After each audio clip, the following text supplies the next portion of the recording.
ബാബു ബയാനി ഇസ്മി മൻ സന്നൽ ഖത്ല.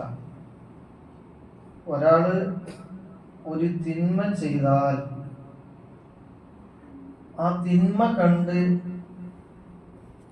മറ്റൊരാൾ അത് പ്രാവർത്തികമാക്കിയാൽ തിന്മ പഠിപ്പിച്ചു കൊടുത്തവന്, തിന്മ കാണിച്ചു കൊടുത്തവന്, തിന്മ കണ്ട് പ്രവർത്തിച്ചവന്റെ അതേ ശിക്ഷയായിരിക്കും. രണ്ട് തരം ശിക്ഷ ഈ തിന്മ പഠിപ്പിച്ചു കൊടുത്തവൻ ഏറ്റെടുക്കേണ്ടി വരും എന്നാണ് ഈ ഹദീസിൽ പറയുന്നത്. ഹദീസു അബ്ദുല്ലാഹി ഇബ്നു മസ്ഊദ് റളിയല്ലാഹു അൻഹു ഖാല, അദ്ദേഹം പറഞ്ഞു, ഖാല റസൂലുള്ളാഹി സ്വല്ലല്ലാഹു അലൈഹി വസല്ലം, നബി സ്വല്ലല്ലാഹു അലൈഹി വസല്ലം പറഞ്ഞിരിക്കുന്നു, ലാ തുഖ്തലു നഫ്സുൻ ദുൽമാ, ഒരാളും ഒരു അക്രമവും കാണിക്കുകയില്ല, അല്ലെങ്കിൽ ഒരു വ്യക്തിയും ഏറ്റവും വലിയ അക്രമമായ കൊലപാതകം നിർവഹിക്കുകയില്ല. ഈ നാട്ടിൽ നടക്കുന്ന ഓരോ കൊലപാതകങ്ങളും ഏറ്റവും വലിയ അക്രമമാണ്. അങ്ങനെ ഒരാളും ഏറ്റവും വലിയ അക്രമമായ ഈ കൊലപാതകം നിർവഹിക്കുന്നില്ല. ഇല്ലാ കാന അലാ ഇബ്നി ആദമൽ ഔവൽ, ആദം നബി അലൈഹിസ്സലാമിന്റെ ആദ്യ പുത്രന് ആ കൊലപാതകത്തിന്റെ ഒരു ശിക്ഷ ലഭിച്ചിട്ടല്ലാതെ കിഫ്ലും മിൻ ദമിഹാ, ചിന്തപ്പെടുന്ന രക്തത്തിന്റെ ഒരു വിഹിതം ആദമിന്റെ ആദ്യ പുത്രന് ലഭിക്കുക തന്നെ ചെയ്യും. എന്തുകൊണ്ട്? ലിഅന്നഹു അവ്വലു മൻ സന്നൽ ഖത്ല, മനുഷ്യ ചരിത്രത്തിൽ ആദ്യമായി കൊലപാതകം ചെയ്തത് അയാളായിരുന്നു എന്ന് നബി സല്ലല്ലാഹു അലൈഹി വസല്ലം. ആദം നബി അലൈഹിസ്സലാമിന് രണ്ട് മക്കൾ ഉണ്ടായിരുന്നു, ഒന്ന് ഹാബീൽ, മറ്റൊന്ന് ഖാബീൽ. അവർക്കിടയിൽ ചെറിയ ചില പ്രശ്നങ്ങൾ ഉണ്ടായ ഇതിന്റെ അടിസ്ഥാനത്തിൽ ഖാബീൽ ഹാബീലിനെ വധിച്ചു കളഞ്ഞു. അതാണ് മനുഷ്യ ചരിത്രത്തിലെ ആദ്യത്തെ കൊലപാതകം. ഈ കൊലപാതകമാണ് അക്രമങ്ങളിൽ ഏറ്റവും കഠിനമായ അക്രമം.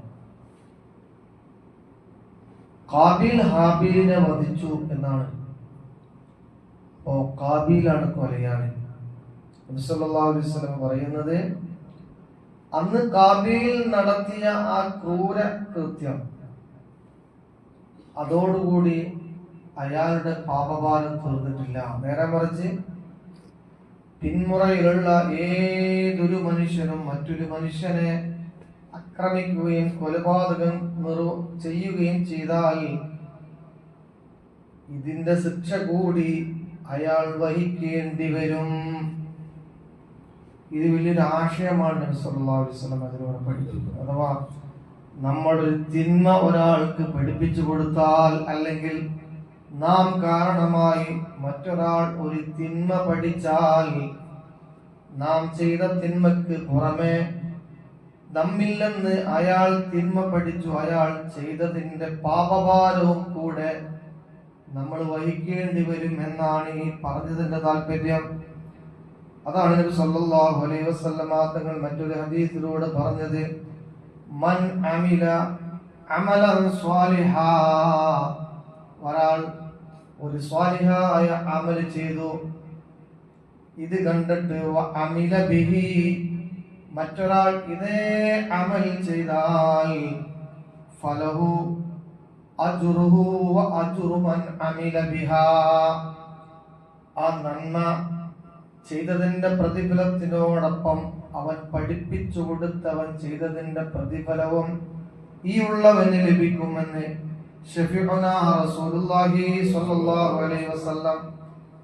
അതേപോലെ തന്നെ ഒരാൾ തിന്മ ചെയ്തു, ആ തിന്മ ചെയ്ത് മറ്റൊരാൾ പഠിച്ചു, അയാൾ തിന്മ ചെയ്ത ശിക്ഷയ്ക്ക് പുറമെ പഠിച്ച വ്യക്തി ചെയ്ത തിന്മയുടെ പാപഭാരവും അവൻ ഏറ്റെടുക്കേണ്ടി വരുമെന്നാണ് മുഹമ്മദ് മുസ്തഫ സ്വല്ലല്ലാഹു അലൈഹി വസല്ലമ പഠിപ്പിക്കുന്നത്. അതുകൊണ്ട് നമ്മൾ നന്മകൾ മറ്റുള്ളവർ പ്രചോദനമാകുന്ന രൂപത്തിൽ നന്മകൾ മാത്രം ചെയ്യാൻ ശ്രമിക്കുക. നമ്മൾ അഥവാ തിന്മ ചെയ്യുകയാണെങ്കിൽ മറ്റൊരാൾക്ക് പ്രേരണയാകുന്ന രൂപത്തിലും മറ്റൊരാൾക്ക് പ്രചോദനമാകുന്ന രൂപത്തിൽ, പ്രത്യേകിച്ച് നമ്മുടെ മക്കൾക്ക്, ഭാര്യമാർക്ക്, നമ്മുടെ കീഴിലുള്ള നമ്മെ അനുസരിക്കുന്ന നമ്മെ ബഹുമാനിക്കുന്ന ആളുകൾക്ക് പ്രചോദനമാകുന്ന രൂപത്തിൽ ഒരിക്കലും ഒരു തിന്മ നമ്മിൽ നിന്ന് സംഭവിക്കാൻ പാടില്ല. അങ്ങനെ സംഭവിക്കുമ്പോൾ പാപഭാരം കൂടുന്ന ഒരവസ്ഥ ഉണ്ടാവും. അള്ളാഹു തആല കാത്തുരക്ഷിക്കുമാറാകട്ടെ. പറയപ്പെട്ട കാര്യം നാഫിയായി ഇൽമായി അള്ളാഹു നമ്മിൽ നിന്നൊക്കെ പൊളിച്ച് മാറാകട്ടെ. അസ്സലാമു അലൈക്കും വറഹ്മത്തുള്ളാഹി വബറകാതുഹു.